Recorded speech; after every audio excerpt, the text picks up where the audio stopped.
Welcome to part 2 of the Callum Williams interview. We've come up on Tuesday now, so it's not quite a usual day for us, but we wanted to get the other one out while we were working on another guest in the background. So we'll have another one coming out Thursday. If you haven't seen part 1 of Callum, we kind of go through a lot more of the rallying, a lot more of the sponsorship. So if you drop back in the videos, we'll see them on probably the last one that we uploaded, I would imagine, or maybe the one before the last sim one. But yeah, today we're going to talk a lot more about mental health. We're going to talk a lot more about our relationship with mental health and motorsport and how it helps people like Callum or like myself. So, kind of do want to put out a bit of a trigger warning there. We are going to talk about, we're not going to get to it, but we are going to talk about mental health. We're going to talk about depression. We're going to talk about suicide and the kind of feelings that we have there. So please be mindful of that. However, definitely give it a watch. We're going to post up some details below of various charities or bodies that if you are struggling, get yourself, drop them a message, get involved with them, some really good ones. And yeah, enjoy the interview. It was an absolute fantastic interview. We had a lot of fun, and Callum's a really, really great guy. So enjoy, and we'll see you on the next video. So I suppose now we kind of move into the second part of the podcast, which we're probably 40 minutes in. Probably nearly at an hour already. Fair enough. We'll see how it goes. It might get split into two, but yeah, we'll see how it goes on the next bit. So now to kind of go into something that I think is a really important part, and that's more on the mental health side of things. So linking the rallying and the sponsorship hunting, and then I suppose into some specific kind of mental health. So we're keeping on the sponsorship kind of lines. How do you find that obviously you're going out to people and initially you're getting these rejections, you're getting no's, or maybe you think you've got a little bite, somebody's biting a little bit, and then it's no, or the rejection. How did you come up with anything to cope with that? Did you find that, or was it just you had to keep telling yourself to have that tenacity to keep on going? How did you deal with it? Well, to be fair, it was a bit of a kick down really, because my first group that I approached was Sky Broadband, which was punching way above my weight. Why not? I shot. If you don't ask, you don't. You don't. And then got through loads of stages, and I was like, "Hang on, how is this happening?" And it got to a point where we were about to get a £70,000 sponsorship deal off them, and I was in total denial. And then their marketing plan for 2023 changed. I was like, "Oh, close, but so far." And that was your first one? That was my first ever shot, and I got that close. Fucking hell, 70 grand. You fancy coming on as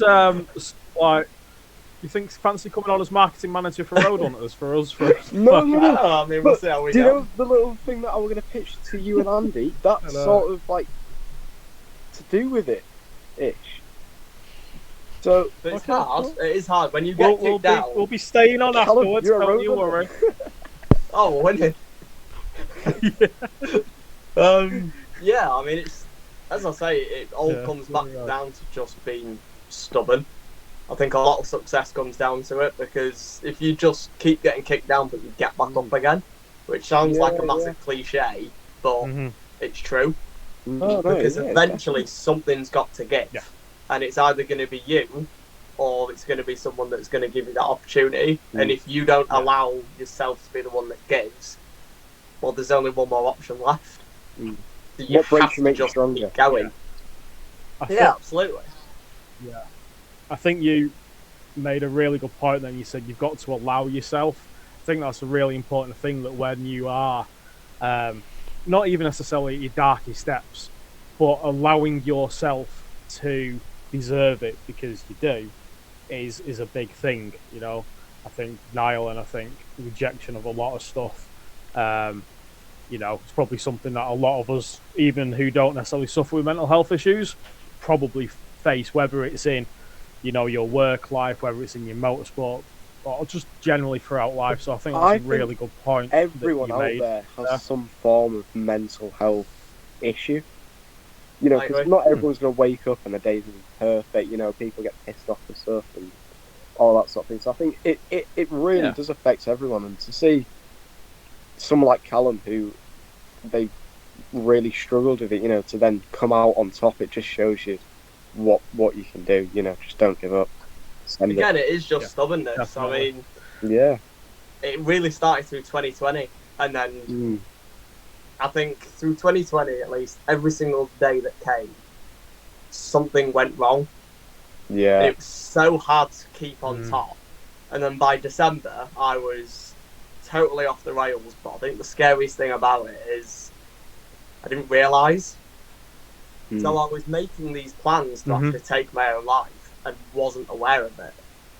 It was just happening in front of me. It was, you look back and it's like, I can't believe it got that bad. And then even then, you get back on top because you're stubborn. But it's like, look, hang on, no, I'm not going to let this happen. It's a bit of a weird one, actually, because I'd made my final plan, because I'd attempted already, and luckily it failed. But the final plan, the amount of research I'd done into it, I knew it was going to work. So I went in the mindset of, got into my car, and I was like, look, I'm just going to go for one last proper drive, get back, get out, get on with it, job done. And I realised I hadn't, no fuel. I was, running on fumes, so I was like, right, I'm going to have to, go to an Asda here or something. And I don't know what it was. I was about halfway through filling the tank up, and I was like, what are you doing? Pull yourself together, man. What are you doing? And I couldn't tell I'm sorry, I shouldn't laugh. But the fact that you're laughing about it says it all, really, doesn't it? That you've come a long way from it. Look back and laugh, because if you don't, you're constantly going to be like, oh, it was so bad. But you've got to laugh at it, because you've got to look and go, what on earth were you doing, man? Come on, pull yourself together. What are you playing at? And I messaged her, and it was like an essay, this text that I sent to her. I just told her everything in one text. And within about 2 minutes, she rang me and just told me to get back. And then ever since then, I've stepped up. And then throughout 2021, I was in a relationship with my now ex. Moved out and everything, moved to Manchester, got rid of my car. Wrong with Manchester. No, not the environment, it was alright. Put that out. Debatable. There's no place like home. Yeah, exactly. Beautiful. Top four. Gorgeous. Oh, 100%. Yeah, honestly, once my first car, the engine blew up on it eventually, and set the front of the car on fire. Oh, nice. Didn't think to look. This is a really bad thing. I didn't think to look at the shell. So I was there hunting for a new engine. Borrowed my mate's pickup truck. Drove down from Bradford to London. Made it about an hour and a half away. And then the front differential on his truck seized at 70 mile an hour. So there I am again, stuck at the side of the road. Got abandoned by the RAC. There you go, don't go with the RAC. I sat there for 24 hours, and then when they did pick me up, they pulled me into a service station half an hour further away from home and left me. I was like, well, thanks, boys. Now I'm even further away from where I started. Stayed with my mate's truck for all of it, because I felt really bad, even though it wasn't my fault. And then gave in the end, and the RAC paid for a taxi. I hopped in a taxi, left the truck at the service station and went home. I think you've done enough hours. What's that taxi driver like? I ain't got enough fuel to get you there. What the hell? Because I'm really curious to see how much it was going to cost. And it was, I think it was 430 quid or something for a taxi. I was like, the RAC can pay all of that, because after that, I really don't care. I've been up for 24 hours straight. I'm losing my marbles. So, and then after all that, I find out that the shell was too damaged. so there's no point engine swapping it. Oh, like, brilliant. What a waste of time, that. That was good timing, that. Brilliant timing. Yeah, I know, right? Yeah, what it? Oh, that's brilliant. That's how I felt when the truck broke down. Straight down, brilliant. Are That's you kidding me? like a We're doing this rally again. driver's story as well. Oh, That honestly. could only happen to a rally driver. Oh, I couldn't believe it. It's fate. Yeah. It's fate. It was like, honestly, you couldn't make it up. And then I gave up. So, on the way to moving to Manchester, I drove the car with a blown-up engine, just full James Bond smoke screen behind me. Yeah, Drove yeah. it 7.5 miles, left it at a scrapyard, got 350 quid for it, and walked off. Straight to Manchester. Quid's in. Nice. Got a car, which, like, I've always named my cars for, like, I don't know why. It's just, like, something I think a car enthusiast I do does. the same. I do the same. And I couldn't come up with a name definitely. for this car. So I rang my mate, I was like, look, I need a name for this. He was like, sweet, send me a picture. And it was a multicoloured 1997 Suzuki Alto that had been stripped. The exhaust on it was worth more than the car. What a car. The bonnet didn't, like, it had, like, normal, like, wall screws through it just to hold it down. Expanding foam everywhere, and because I was losing my plot at the time, I was like, I need a project, so I stripped it out further. So by the time I'd left the car, it had no back seats, no roof liner, no cards, like door cards on the back, no plastic trim on the boot, no driver's door cards, no passenger door cards, the little rubber trim that goes round the door, yeah, that had gone, didn't need that.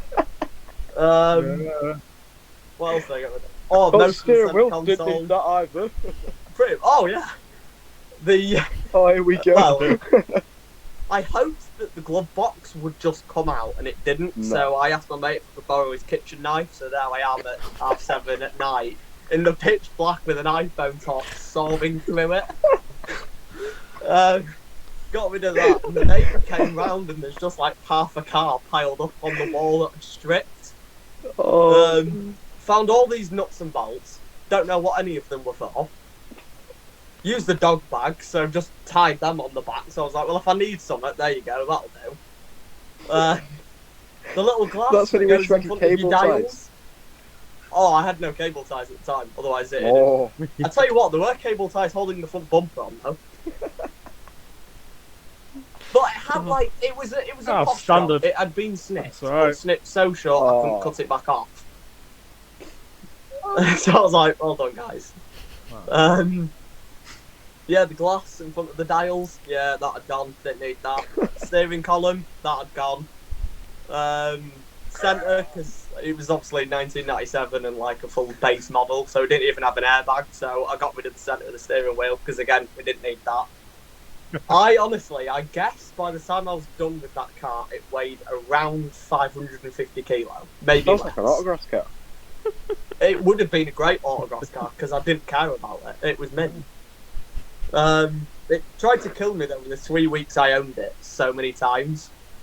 Yeah, I'm not surprised. It was a Didn't give you that much. What are you doing to me? Like, stop taking bits off me.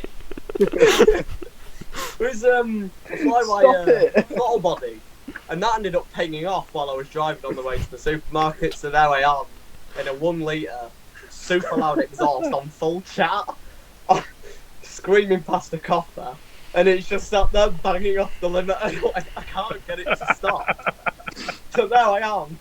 Pulled the handbrake, that did nothing because I snapped the cables. I was like, well, that's a great job. Obviously, I was in Manchester at that point, but my girlfriend lives in Warrington. You can't make this next bit up, honestly. Went to Warrington to go see her. Came back, made it 2 minutes away from where I was like living, and I get boxed in by 2 cop cars. Really, like, I mean, an inch off the side of my car. Thrown out of the car, but the seatbelt didn't really work. It was just like So as he dragged me out of the car, it hit him in the bollocks. like the metal bit, so I belt up the copper as I get out the car. I was like, I am so sorry, sir. Pushed up against the car, handcuffed, and I'm like, guys, I know the car looks a bit rough, but this is slightly excessive. All to find out that they thought I was the guy called Jamie Smithson who was selling Class A drugs in the Manchester area in a red Suzuki Alto modified. I was like, unbelievable. What are the chances? Couldn't find my wallet because the wallet had fired off into the back the night before, and couldn't find that while I was on wide open throttle. And he looks at the seatbelt when he takes me off the cuffs, and I was like, I'm getting it sorted. And he let me go. He just let me go. He was like, sorry. I probably thought this guy's got enough problems with this fucking car. Probably felt sorry. Really. Yeah. He's clearly having issues. It was just crazy. I'm surprised they let you go in MOT, don't you? So I came out and left the car. I can't tell you where the car is now because I don't know. For all I know, because where I was staying, I ended up falling out with the people I was staying with. So I thought, well, do you know what? Sod you. I'll leave the car there. So for all I know, all these months later, the car could be a landmark in Manchester, or it's going to be with the DVSA. I don't know. Also find out that the car was never in my name because I'd only signed part of the V5. So I had no connection to the car. So looking back, because it had an LED headlight conversion through standard halogen filters. One was facing the sky and left, and one was like dimmed. So every time someone came by, they just got blinded, or they couldn't see me. I mean, you could definitely hear me. Yeah, kids growing up don't do this with If your you're car. listening, seriously, don't. It's more do as I say, not as I do. Now I wish I bought like a 19 whatever Suzuki Alto. You really don't. I mean, I don't even know. It was made out of, like, you know when you're a kid and you pick up them plants and you blow them and they go everywhere? Oh, yeah. You know the ones I mean? The dandelion type. It was one of those frozen in a ball. The ball was so big you could only fit your whole hand round it. So it made things changing gear quite interesting. Oh, that was something else. First gear never really wanted to work, so you sat there trying to get it in, and people think you're like having a great time and vibing out, and you're not. You're just trying to find first gear. I sat there and it's like grinding gears, and I'm just like having to your car's on full shop. It was really. I mean, I look back and it was nice. It was a good giggle, but it was just a death trap, that car. Yeah. Now I don't own a car. Now I have a work van as an owner, so it's okay. You got C2? Well, there you go. Sorted. Yeah, I have the C2. Well, I have a C2 shell. C1 shell because it's not really. Yeah. C2 yet. It can be a C1 because it's not a full C2 yet. Yeah. C1.5. It's a little bit bigger. Prototype. Yeah. In development. Yeah. That's brilliant. Yeah, so honestly, you can't make it up. No,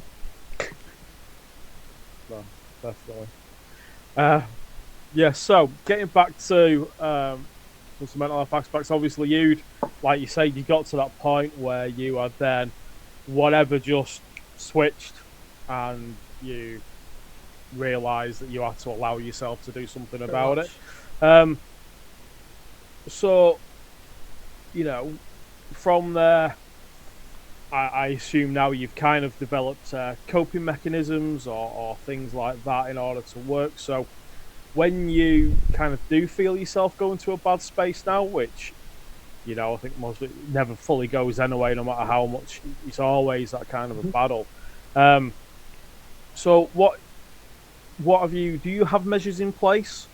Or do you have people either around you will indicate, or can you register now that, no, I'm starting to feel like this, I'm starting to spiral, or I'm doing this, and you've been able to formulate a plan for yourself? Yeah, a little bit. I mean, growing up it was just me and my mum, because at 2.5 my dad did one, so I am like as close as you're gonna get with like of your relatives. Like she's an absolute, she's my hero. Yeah. Do you know what I mean? Awesome. And yeah, I mean, I'm not exactly proud of it, but when I went there, I completely lost my plot in Manchester one night.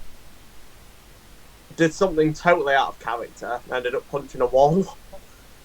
Don't do that. The wall will always win. I've done a lot of that, and it really hurts later and my on. knuckles just ballooned.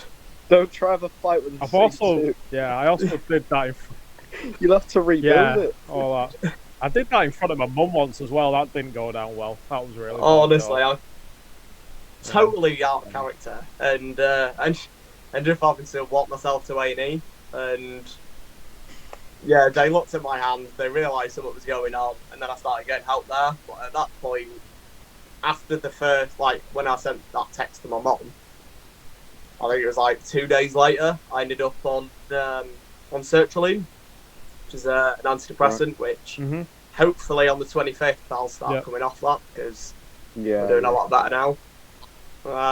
Legend. But yeah, you've just got to go. I think coping mechanism is just keep yourself busy, and I almost felt like a bit of an arse at first because the amount of people I blocked and got out of my life was insane. Yeah. Because I just didn't need anything else. I just needed the right people around me. And I think that's really important. That like you have to sort of take that step, no matter how bad about it you feel. You've just got to do it. You crack on. That's the thing that. Go on, mate. Yeah, I think it's. The thing that gets me though is a year ago you messaged me saying, you know, I like your car. What sort of price did you pay for it? How do you get into the rally and all that sort of stuff? Because you really want to get into it, and you're saying, oh, I'm going to change my job and to go rallying, and I'm going to work towards it. And now that you're actually going rallying, it's just brilliant. And just think, when you do your first rally, you look back at a year ago and think, bloody hell, if I'd have gone through with what I was going to do, I wouldn't have ever rallied. So, you know, you should be very proud of yourself for that, mate. You're a big inspiration to everyone. I think you've just got to crack on, as I say, no matter how hard it gets. Like, I always had like a bit of a thing that I used to tell myself, which is, it's a bit of a weird thing, but it works. So, I mean, I'm sure everyone's heard it. Mental health, you get weirder the worse it gets, mate, so like, don't worry about that. No. Mental health, you're only weird when you've got it anyway, so. It's like, I'm sure everybody's probably heard, like, it's alright for you to, like, stop and take a breather, but don't stop there. And I sort of adopted the same sort of mentality, but think of it in, like, a physical way, like, the earth is always moving. And if you stop, it's going to keep moving whatever happens. If you don't hurry your ass up, you're going to get left behind. So, stop, take a breath, that's fine, but get back up and crack on, because there isn't an option of you stopping. And once I sort of adopted that, everything started working again. And then, like, it's like as you say, Harry, you look back and it's like, I came home and my mum just burst into tears when the day I texted that I'd bought a car for rallying. And she just gave me this massive hug and she was like, I can't believe you've done it. And I was like, neither can I, to be honest. It's like, I'll be totally honest with you, it doesn't really feel all that real at the minute.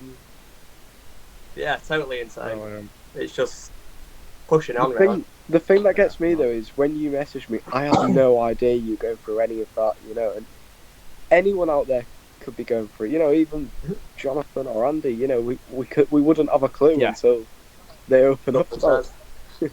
Have you never met me? I'm weird enough. But what you were saying about blocking people and cutting people out, I think that's something that certainly, you know, myself, my own experiences, and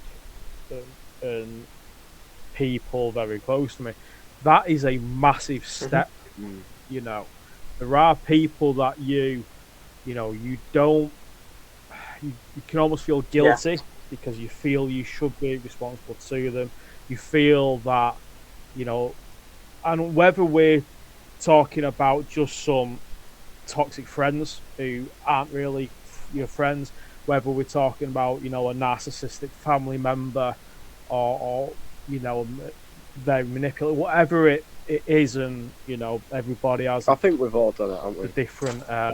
Eventually, yeah. Yeah, you know, we've to take that step, like so much.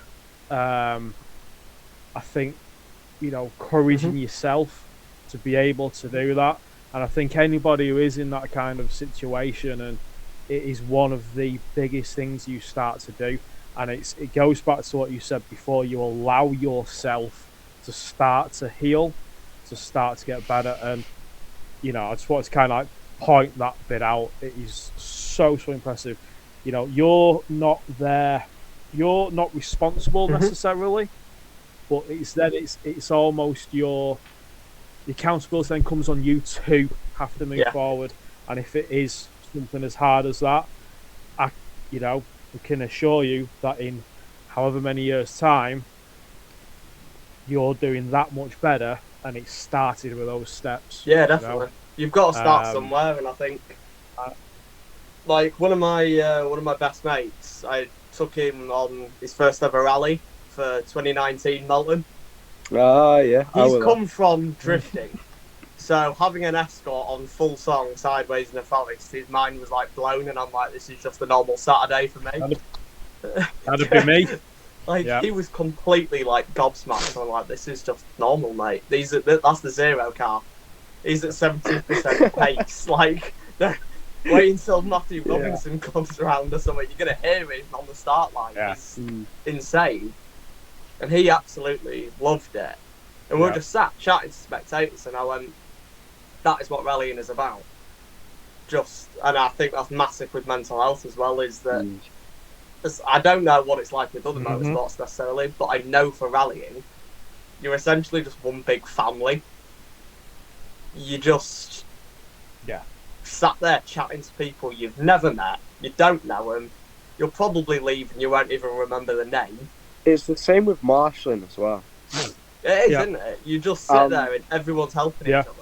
I think the only time where you get to a point where you start to get to know everybody by the name is when you go competing.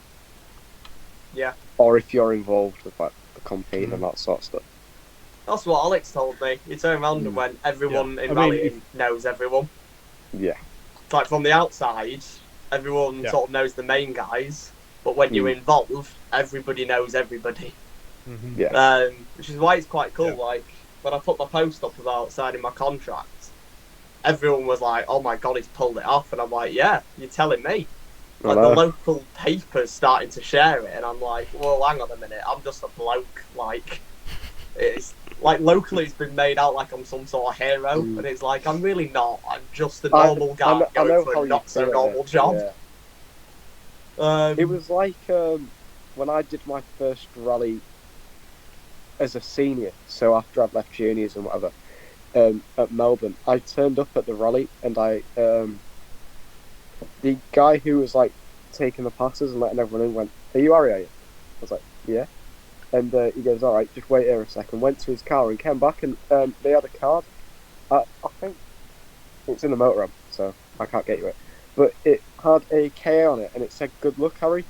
And on the inside, it was like, on the organising team of Lindo, good luck, Harry, on the event. And it was like, cheers, bud.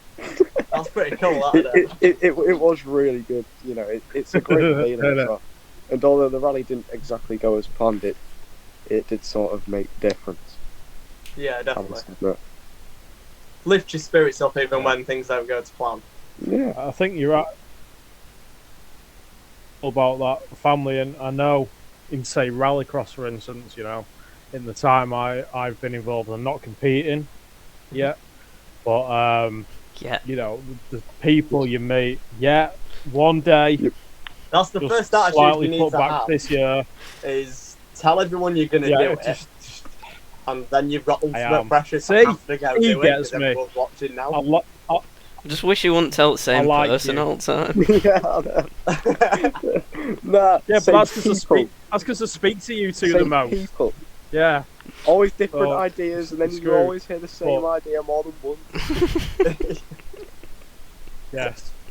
Always comes back to the same thing. Rear-wheel drive flat out on dirt. Yes. Yeah. We're gonna allow this year with me because it's gonna be hard. What about last year though? The year before that? Next year's prepped. Right. Yeah. There will be stories one day. That's for sure. There'll be bloody stories one day. Flipping it. Aye. Yeah. But you're right. I think the people I've met and the times you get with these people, you realise that there are literally people you can look to as almost like superstars, and they're just normal people, blokes and lasses and whoever who just there for the crack, and you're part of that, and it's it is a really cool thing. And I suppose then, kind of going on to mental health and motorsport, you find very much then, probably like myself, that you putting yourself in the motorsport gives you that focus to some degree, a reason at times. 110%. Couldn't have said that better myself, to be honest. That's shitty. I mean, a lot of it is. Thank you. Like posting stuff, like on social media, saying you're gonna go do it. Partly helps because then everyone's like, "Well, are you doing it or aren't you?" And then when you start posting, showing people that I'm actually getting through this now, it's more pressure on your back, but it's a good pressure. If that makes sense, because it's not like, oh my god, I need to keep succeeding. It's I need to keep succeeding for me, but I need to keep showing people that I am doing it because then they're following me. Yeah, definitely. And it can be done. Yeah. I was looking at when I first started my page, I started looking at everyone else's that were like competing and how many followers they had, and I found on average they've got about 250 to 450 people following them. I've got 300 now, I think, and I don't post anything. It's not bad, and then I set it up. What are we on? We're on about that. Something like that. It's a good start. It's a good start. I mean, it's only because I invited everyone on my friends list. I've got like 4,000 friends because I just added everyone. But yeah, that's what I did. That's how I started. And then everyone I got on board, I was like, have an invite. There you go. Yeah. Get a new friend. Ooh, I mean, you want to like my page? Yeah. Like, I haven't even done my bars yet, and I've got this phone. I know. I'm resting on a TV and a remote from the hotel. Oh, right. Working okay-ish. Right. Yeah, I've got over 1,200 people following me now. Hell. Yeah. I haven't even done my bars yet, so... Give us a shout out, awesome. lad. I will do. There you go. Well, to be fair, this will be going up anyway. Yeah. So, there you go. Better do. Yeah. No, this is yeah.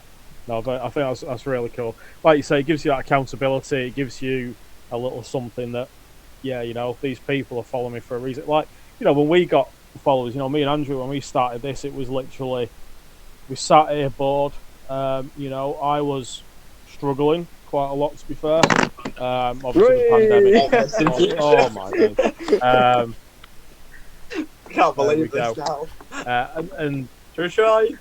There you go, that worked. I'll tell you what, I know what I'm going to do. Remove that. So he's practicing when you got to do the roadside repairs. To say when it falls again. It shouldn't now, because now there's a leather wallet holding it, so it should be okay now. Nice. It wasn't the one that was in the back of the Alto, was it? Do you know it was? That wallet's seen some things, man. That wallet's seen some things. So I think it's crazy, isn't it, when you start getting people following you on something. When I went to a rallycross meet and somebody recognised me, it just was like, what? Yeah. What? Or when someone but it gives when you. Someone comes and introduces themselves, to you, and they know who you are. Yeah. It's like, all right, here we go. Yeah, it's like, wow. And then it's such a cool, not from an egotistical point of view, but a fact of, and with you and your story, and I truly believe that, other people hear that, and it makes a difference to people, if just one person was to go, I know what they're feeling, and they've done that, then, maybe I can do that. And it plants that seed into somebody, even on a fairly serious topic, I suppose. So it's cool. It's really good. So I suppose moving on. Obviously, when Harry introduced us, I suppose, and we were talking about this, and we were talking about mental health.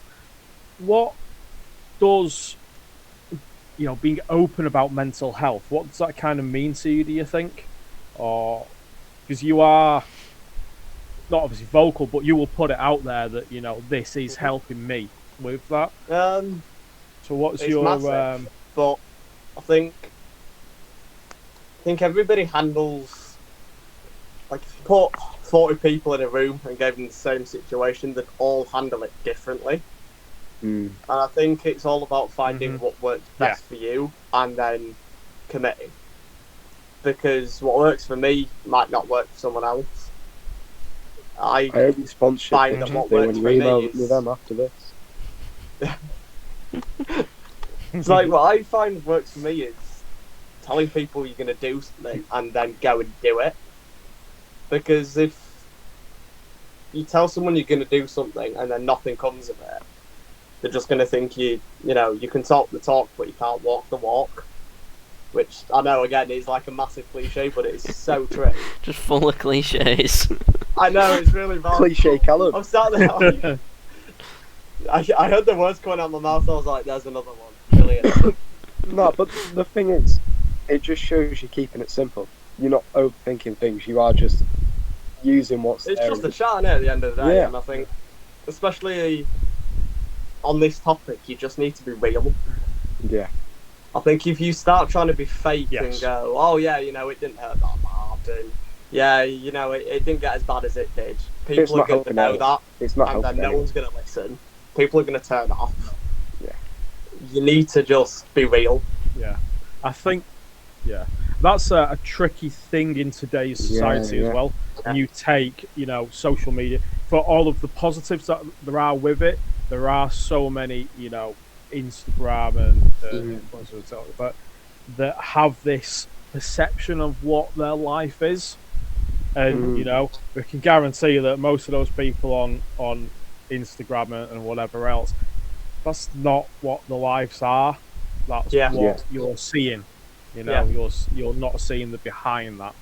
And I think that's it. To keep real is difficult because you can easily feel like you're the odd one. You feel that you're some kind of freak. But I think, and that's the reason why people like yourself and hopefully myself, when things are safe for certain people, that it enables people to see that they're not alone and they're not a freak. Yeah.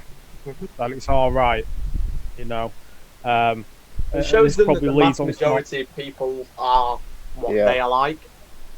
Because if anything, the things that you see out on,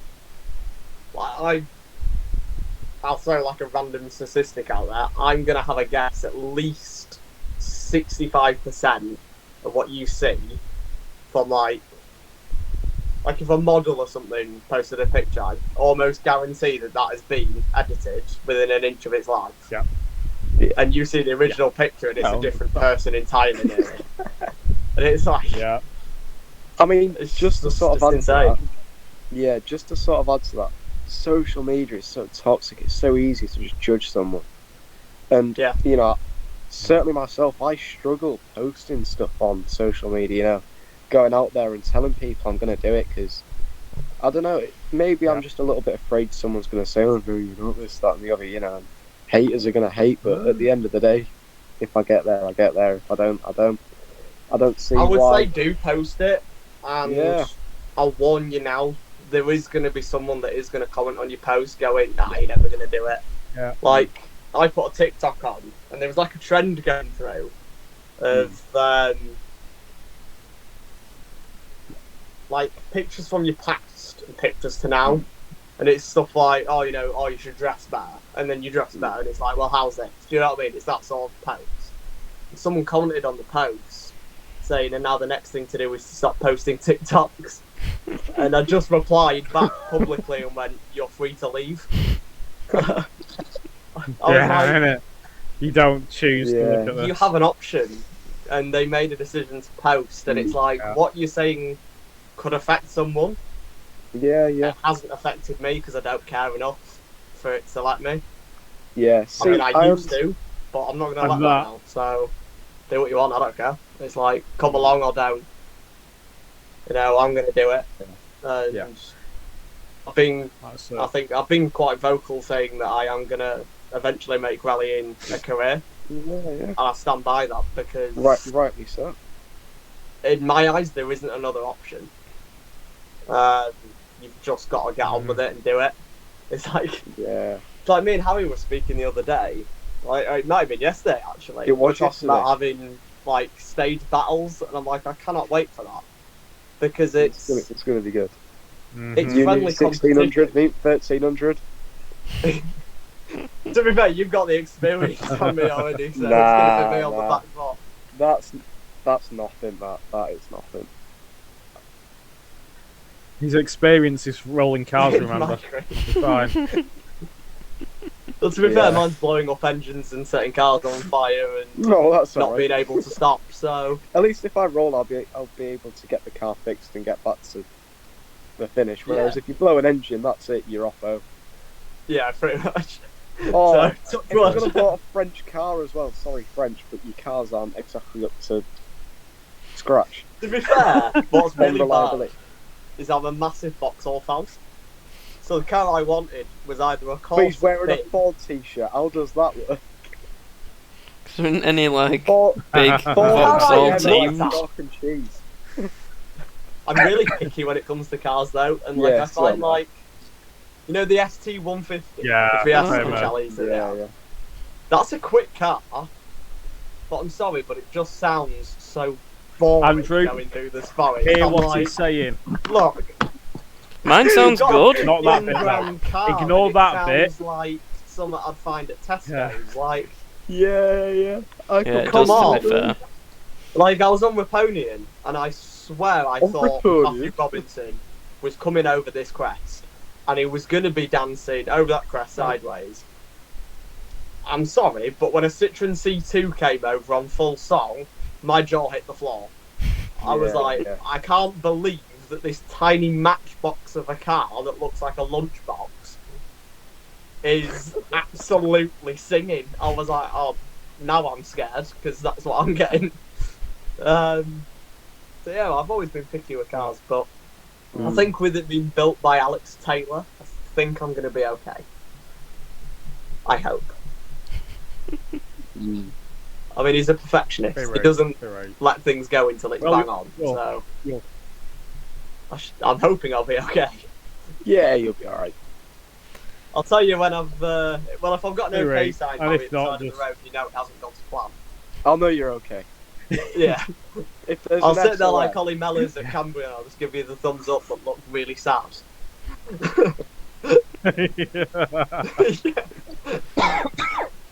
Oh, mate, it is the worst feeling. When you park up at the side of the stage and there's cars going past you and you're just like... This is great. Yeah, it's not ideal. Not ideal. Yeah, I can't imagine it being great. I'm sure it'll happen at some point, but... I've only ever been parked up on a stage, though, at Melbourne. Both times. Oh, yeah? Touch wood. It doesn't happen again. Hopefully so. I mean, I'm sure it's going to happen to me, and I'm sure I'll do something like you when I roll a car or something, but... Me and Melbourne don't mix. Me and Melbourne don't mix. I don't like the idea of Melbourne. Which is a shame. It's a shame because when I was like really young, I mean I know I'm really young now, but when I was like before the teens, and I was going to Melbourne. That was like my favourite venue. I loved it. And I was like, oh yeah, one day I'm going to do a rally there, and it's really not what it turned out to be. No. Do you know the saying, like, don't meet your heroes? Yeah. Yeah. I get it. It's like, another cliche. I wouldn't want to meet Chris Wise. I just wouldn't. Like, I don't think he could live up to what I have him as like an image in my head, because like at the end of the day it was his driving that pulled me in. I mean, I'm sure I would have got into it at some point, but it was him that was responsible for getting me in that early through driving. Yeah. And I don't think he could live up to what I'd pick him up to be, because he's, in my eyes, the guy's a hero. But I mean, I'd be lying if I said I'm not a little bit disappointed that he's in the S2000. Like, the 6R4 was great, but I mean, he's a competitor. He's there to win, and the 6R4 was getting old. So he should have bought an R5, brand new one, Rally 2. He'd have been winning. He probably would have been. I mean, the way he slapped the bank at Raponian, I think it might have scared him a little bit. I'm surprised the wheel didn't stay there, to be fair. He must have hit that at a good 40 mile an hour sideways, square to it. Well, I don't know if you noticed, but Ollie Mellors had put a post on Facebook with all the rear quarter missing. He did that on the corner I was, and I have half of his rear quarter in my garage. Just thought I'd point that out there. From Sunday, I forgot. I completely forgot to tell Jonathan, because I know he would have liked that. But yeah, I've got half of a Proton R5. Awesome. Well, half of a Proton R5's rear quarter in my garage. bit of a fun fact from Sunday. Very nice. I mean, Exactly. Stick it on the KA. Yeah. Just tie wrap it on. Sorted. Yeah, exactly. It'll bit of duct tape. Sorted. Yeah, of course. You like it looking professional, don't you? With some duct tape over it. I think one of the things that was so disappointing is, I think the going on social media and telling people you're going to do it originated from this. Yeah. So, right. I think it was December 2016. No. That's a few years ago. No, 2018, sorry. Wow. Massively wrong there. Still a few years ago. And I told everyone I was going to go to GB, do the entire week in the back of my Corsa. And everyone was like, no, you're not. And I was like, no, I am. What, though? You know what? I would do the RAC now all 5 days in the back of my Polo. I don't care. I would do it. It's a good laugh and a good memory. It is. But the only time I believed anyone that told me it wasn't going to happen was 3 weeks before the event. And that's because I was driving to work one day and the subframe snapped and took everything else with it. I was like, sat there with one wheel that way and one wheel that way. I was like, okay, maybe they're right. Where do you buy these cars? Oh, I was going to say, I'm glad your car's being built not by you. So am I, to be honest. Yeah, I'm not sure it'd be You cars don't have much luck, do you? Well, we got the car fixed, right? Yeah. Entire front end rebuild. Got it back out before the track rod. Used the track rod as like a... This is his road car, by the way. He's not done a stage rally yet. The way he talks then, we got the car rebuilt before the track rod. It sounds like he's going stage rally. The car went to Alex, and it's just practice. There was an Evo in the garage that he was working on for GB. Had no engine in it. Possibly. Delta on the car. I can't remember. I just remember seeing the front end of an Evo with Blue, no engine. White, orange. Oh, I know the car. Yeah, I don't know if that was the one. Oh yeah, that's Matthew S. At least 60, 70 grand worth of car. Yeah, they're a lot of money. It got pushed out of the way, and my 1,400 quid rock box with its leg hanging off just got pushed in the centre of the garage. I'm like, unbelievable. Got it fixed, did the practice run, went back to work, and then 2 days before the event, I went to go pick up my mate, because after the front end had been rebuilt, it needed the tracking doing. So I was like, I'll tell you what, right, pick my mate up, go down to the garage, get the tracking done, get back to it, come back, job's a good one. And job wasn't a good one. There was nowhere to park outside the front of this garage. So I parked down the road and sent my mate up, as like a driver would. You always send the co-driver to do the walking. Yeah, exactly. Sent him up. Yeah, absolutely. And he rings me and he's like, yeah, it's fine. You know, bring it through. He said you just drive it into the garage. I'm like, sweet. So I turned the key. Nothing happened. I was like, this actually can't be happening. 2 days before the event, and I've got no battery. This is the road car, but this is the road car. Even actually doing the event. No, there's just Becky in it. Jump packs it, off it goes, fine. Come back, and then the brake pedal felt like I was standing on a boulder. It was like, something else has gone wrong with the car while it's been in the garage, meant to be getting fixed. It wasn't an And then I find out that the ABS pump had failed, and the front left brake disc had stopped entirely, so I only had 3 brakes on the car. So there we are, with the car on jacks, the day before the event, with no ABS pump, no brake fluid, and no battery. I was like, this is a really good start.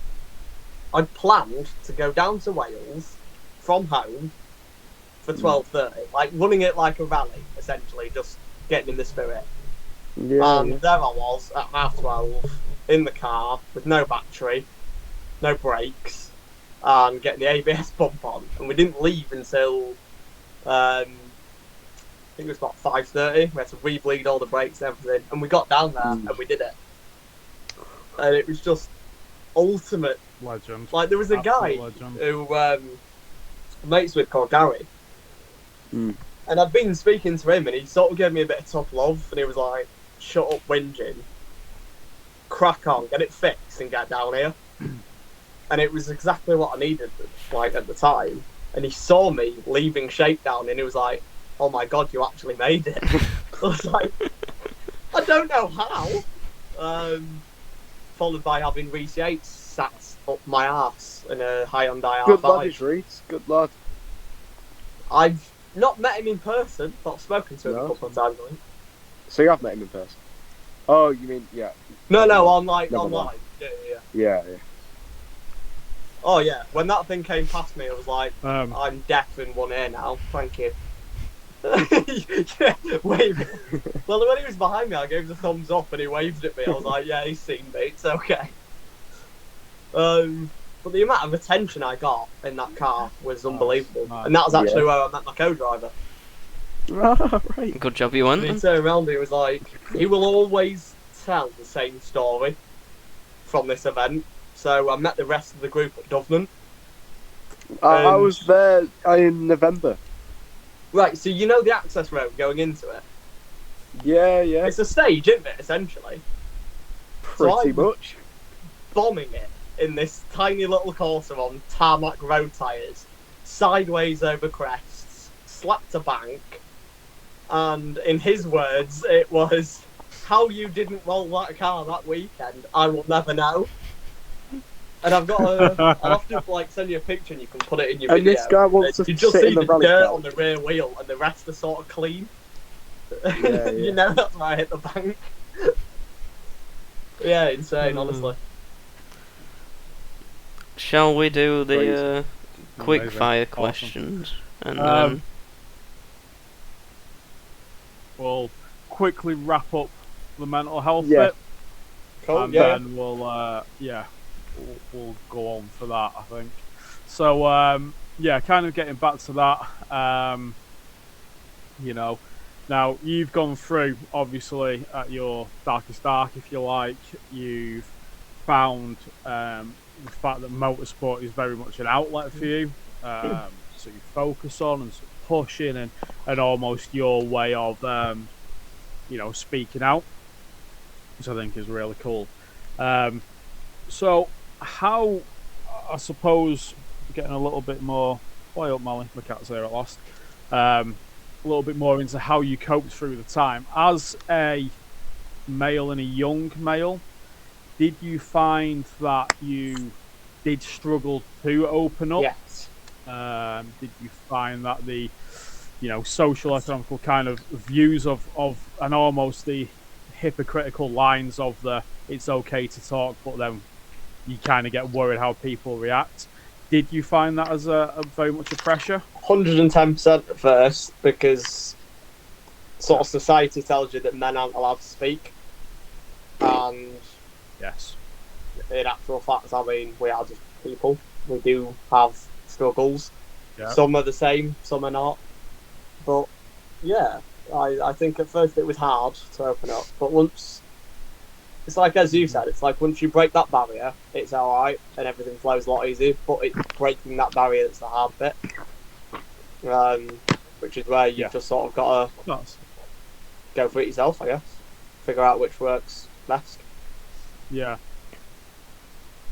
100%, and I think if you take something like, for myself with very much gym, strength, Muay Thai, motorsport, rallycross, rallying, it can be seen as a very alpha male kind of esque as where you're going, but I think people need to understand that it is okay to struggle, and no matter what kind of, I suppose, social area you're in, there will be people who understand.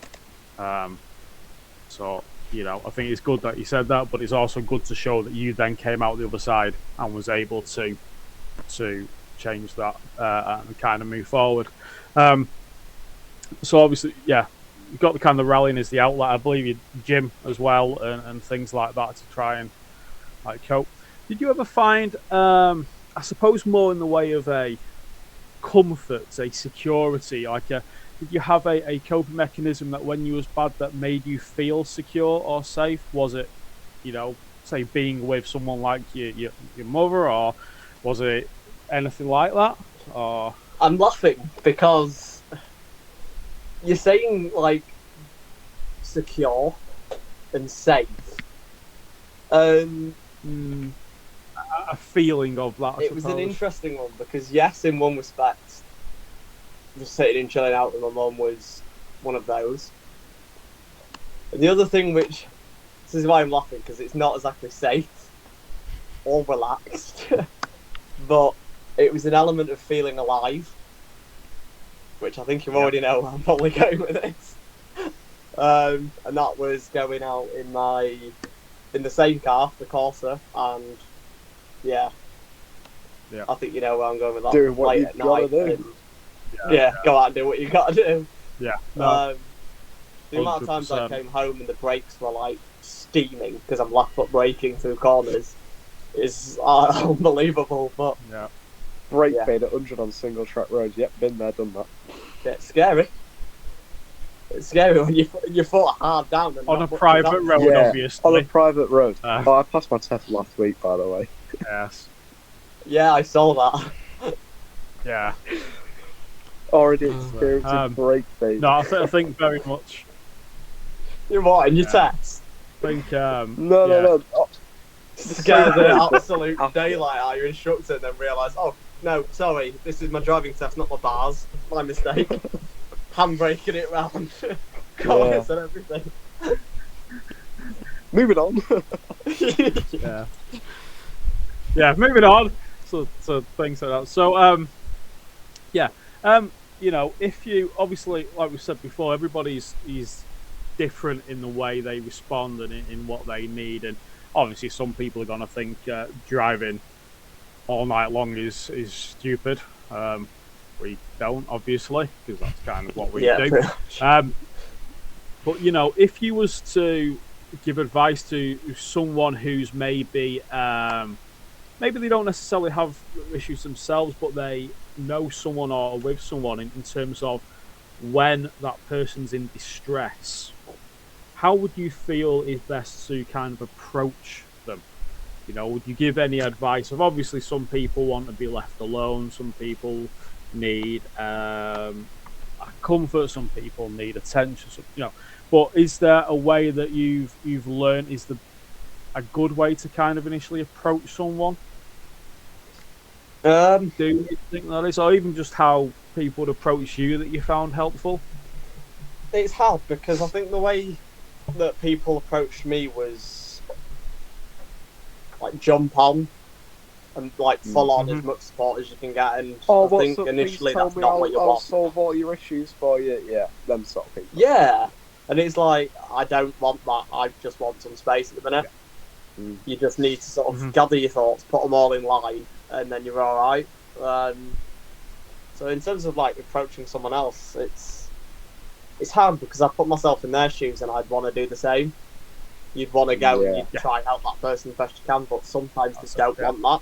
So I tend to just sort of not keep my distance as in like they're going to like throw a knife at me or something, but like keep my distance enough so I don't feel like I'm pressuring them. Just ask them, do you want a hand or do you want to be left alone? And just sort of go from that. Sort of thing. Yeah. And enough to let them know that they're not alone when they, you know, that's something that I think I've always tried to show that, you know, people aren't alone, and if you need that, you know, try to. The thing is, though, like you don't have to just jump straight on and be like, oh, you know, how are you feeling? What's up with you? Can I help you? Sort of thing. Yeah. Normal. Have a conversation with them. It doesn't have to be about anything that they're going through. You know, it can be about anything just to make them feel normal. Yeah, that's a normalisation of it. Yeah, definitely. You know, and there's a lot of ways, like you say, with the social economic model we have with society, with the way politically things are dealt with, that you will feel like a freak in a lot of times, and that's again this other thing, like we can say with a young person or male or whatever it is, you know, normalising it and talking it and saying, I feel like absolute shit today. I need to be left alone for the night. It's okay. It's a perfectly valid response. The amount of times me and Jonathan send each other messages like, yep, today's going to be a shit one. Yep. And then he's just like, all right, you know. Absolutely. We all have likewise, can't be asked. Yeah. Yeah, it's a surviving day. Yeah, definitely. I think everybody has them. And I think one like really good thing that I think you should always have is someone that like you look up to and that you idolise. Like within motorsport, one that I'm really focusing on at the minute is Chris Ingram. Oh right, near enough. There, and that's just because he was doing well in the juniors. He worked his way up, and then bang, there was no money in the pot, and all eyes were on him. And now he's a WRC driver, and it's not even a question of, you know, I want to. It's a question of I will do it, and I'll follow in that sort of same mentality in that footsteps. Like when he won the ERC, I will be rallying this year. That's my job title. Let's go. Yeah, and I mean, I've managed to pull that off, and 100%. There's almost an element of disbelief in it. Like when I signed that contract on officially on Monday night, it was so surreal because it was like, oh my god, I'm actually a rally driver on paper now. Like this is actually happening. This is quite real. You're gonna do your bars test first, but yeah, I get what you're saying. Yeah, I know, and it's like on paper it's saying that's what I do, and I'm like, okay. Alright. Yeah, pretty much. And it's like, now I've proved that to myself. It's like, well, look, if I can do that and I can get started, which is the hard bit, I can go through with this. Yeah. So, my goal at the minute is very much long term is to achieve what Chris has, and that's to be ERC champion. That is an absolute goal of mine. That's something I'm going to work towards, but at the minute it's very much one step at a time. Yeah, there's so much to do in between that and now that I think it's always important to have a good a goal in mind, but you've got to start where you're at, not where you want to be.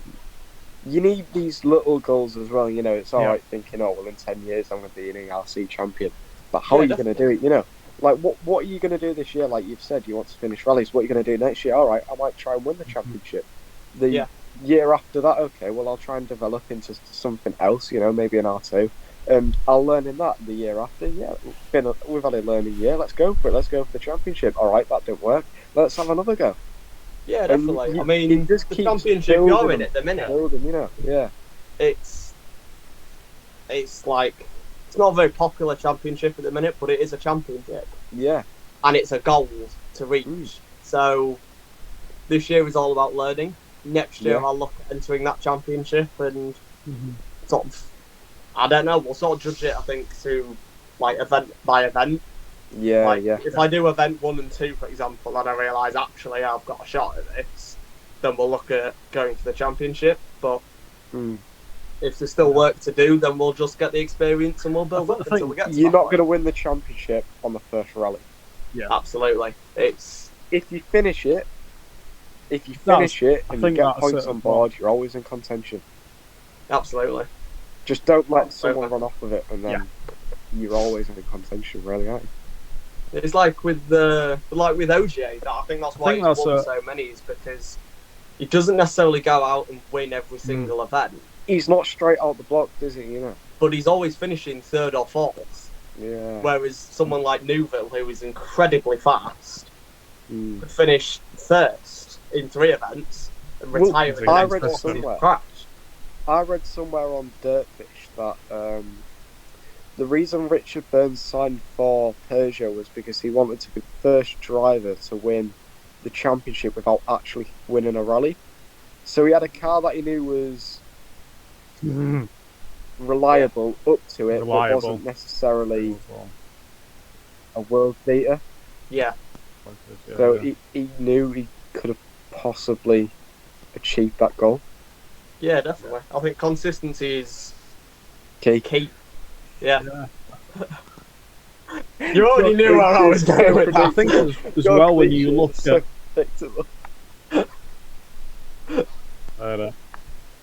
over the career and certain on, it's not always going to be going better. There will be roadblocks and there will be step ups, and there may well be times when somebody's competing and they're not having a good day, week, month, year, whatever mentally. But I think, like you guys were just saying then, that's what you want to remember. It's always that one foot in front of the other. That just because you haven't put in a ridiculous time on or won this event doesn't mean it's all pointless now. There's still something to take from it, and there's still a way of moving forward. And it's not about winning. And I think that's really isn't about winning. Yeah. No matter who you think you are, even if you want to be, like you said, Callum, BRC champion, it really isn't about winning. Yeah. I mean, look at Gus Greensmith. What had he actually won before he got to WRC? All right, but he's consistent with where he's at, and people like that because he gets safe, solid points on board for the team, which helps with manufacturers. Yeah. That's it. I suppose kind of getting to the end of the sort of mental health thing, one thing I did want to ask you was that what kind of made you feel that you wanted to share your story, you wanted people to be aware that it is okay and you can still achieve things. Was there any particular reason or person why you felt like within motorsport? Again, that comes back down to Chris Ingram, is seeing that he hit rock bottom and he got back up and now he's on top of the world, and it was like, well, he's doing something that's not really been done before, because I think predominantly a lot of people within motorsport were wealthy, and he's very much like I can relate to him. He's just a normal bloke in a very rich person's game, but he's still doing it, and that's through hard work and grafting. And I was like, well, look, if he can do it, I'm going to have a crack at this and see if we can pull this off. Yeah. And it's starting to show. And then the fact that you are doing it, why can't you then inspire someone else? Even like us. It's definitely. I hope so. I mean, and I think as well showing your. Yeah, sorry, go on. Yeah, and showing your battle as well. You are overcoming something which, sadly not everybody overcomes, and you're showing that tenacity of you're going to fight this, you're going to do that dream. There's a reason to dream. There's a reason to push and go for it and believe in yourself. No matter what any other fucker says. And I'm me. Yeah. Yeah. That's, I don't know if it made it that's to mainstream news or anything, but I didn't know the guy personally, but it still hit home a little bit. There's a guy called DP in Leeds. Yes. And he... Yeah. I think I've seen his car knocking about plenty of times. He ran a grey RS3. I've heard of him. Absolutely insane car. And he parked it up at the top of the... I think it was a multi-storey car park. Left his phone, his keys, his wallet, went off and was the wrong side of the bridge over a motorway, I believe. And he didn't come out of that. Yeah, the build up to that was, I think, incredibly sad that somebody who, again, on the outlook of it, a guy with a very, very fucking nice car, very flashy, very good, and someone who was quite well known in the modified car scene there, and someone who, to look at was doing really well, and this, I don't know if you've seen it, he had put a note, I suppose, before that happened. Is it a video? And there was quite a big... well, there was a note with it, and I think there was a video as well. It was kind of nice to see that the outreach from that, of people in a positive manner trying to find him, trying to, but it was also incredibly sad at the same time, yeah, and it like you say, it hits home that, I've been in a similar situation of that's it, we're going to end it now. And, it's that split second of something changes, and it's not always there for everybody. And that's why I think you've got to speak out. You've got to let people know, hey, it's not going to be necessarily all right. It's might still be shit, but you can still go for what you want, and be a person that you yourself will want to be. I think it's really good. I commend you for also sharing your story, being willing to, and also just what you're doing and trying to achieve, and absolutely all the best for it. I think, and all for the best. So we're going to finish up with the quick fire round. An hour after we said we might be finishing soon. Yeah. I was hoping to be asleep by now because I want to go and gym in the morning. So, right, quick fire round. I guess. Ready? I meant to do this at the start, but I forgot. Yeah, I'm going to say you put it at the end on your... remind me next time. You put it at the end of your Word document. I put the note, quick fire. Yeah, I put quick fire round, Come and on, then I put the questions at the bottom. Oh, Harry's going to leave. Right, so, yeah. Corsa car. D SXI 1.2. What? So did I as well. Legend. Ooh, Pontigo. Oh. Brilliant car. Favourite car. Oh, I'm gonna have to give it to the 6R4 Group B. Nice choice. You know what? You need to get yourself to some rallycross, mate. You need to get yourself to some rallycross. There's going to be at least one there this year. Go to Donington Rally. There's one there. Yeah. Yeah. Where would you take it if you could drive it? Croft. Go back to where it all began. Yeah. I've been different cars. I like that. That would. Oh yeah. I wouldn't do that. I'd be too mean to it. I'd just be crying by the end of it, like I've just absolutely destroyed this car. But it was great. You'll get to drive it once. Yeah. Destroy it. 3 current favourite songs. Not necessarily current, as in popular at the moment. Just 3 songs you're vibing to at the minute. I'm a massive Tom Walker fan, so it's my songs are massively Andy's spread. face of disappointment. I mean, it were more. I were expecting something old because the only people we've interviewed have just given old song choices, so it was quite surprising to have something new. Even me. I'll take it. I know. Can I ask something? Who the hell is Yeah. Yeah, I knew you wouldn't know who it was, so that's why. You don't know who Tom Walker is, like, listen to his songs tomorrow, he's great. It's good, to be fair. I will after this. Not Giving In. That's a good tune from him. That's I can't remember who wrote it now. It's like the latest tune. I think it's called The Motto or something. You will have heard it or something on the radio. I'll go and have a listen. And if I'm disappointed, I don't listen to the radio. Because it's shit. If I'm disappointed, you will get some abuse in a fun way. So, right. I can't even remember his name. Tom Walker. Something. Tom Tom Walker, right. Favourite Gone in film? 60 seconds. Yes, lad. Good call. Go-to takeaway. Used to be something like Domino's, but now I've got a personal trainer, so I'll say Subway because that's a healthier option. Because like otherwise he's going to be like... The politically correct answer. Rather not hearty Italian.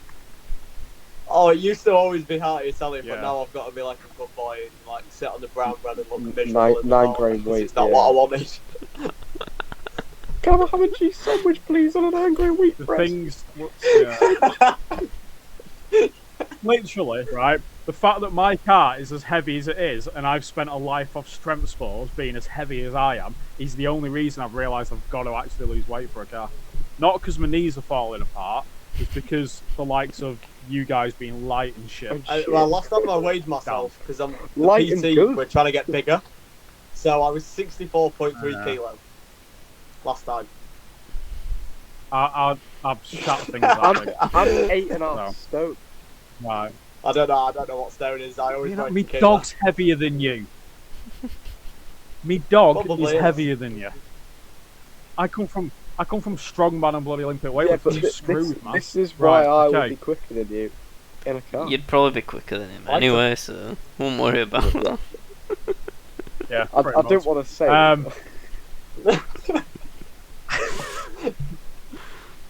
Favourite place you've been? Crap. Within motorsport, I would say Crompton. Dovent Forest. Anything. But outside of Okay, motorsport, nice, it's got to nice, be Vancouver, in Canada. I've got family over there, and it is just amazing. Very cool. Very cool. Nice. Any place you want to Wouldn't go? mind Dovent Perth Forest. in Australia. That would be Rally pretty cool. Barbados. Yes, I would love Rally Yeah, Barbados. King of the yeah. Hill. He's one of the crew. Yeah, I would love that. We're all going one day, don't you worry. We're all going. Another hobby other than rallying? Tennis. I don't really have one, to be honest, because everything's just so focused at the minute of rallying that Right. there isn't really anything else. I wake up and I That go would to have been a work. perfect time And to last, shout out your sponsors and go out drinking Martina's wine. I would say that, but Oh. after Monday, Oh, I'm yeah, never drinking nice. wine again. And it was at a staff do because I went down You to the best get toilet. searching for next year's So- sauce. I was alright, and the next thing I knew, I'd collapsed, and it got very messy. That's my dad has a vineyard, Conway Vineyard. If anybody's near North Wales wants to go. It's cool.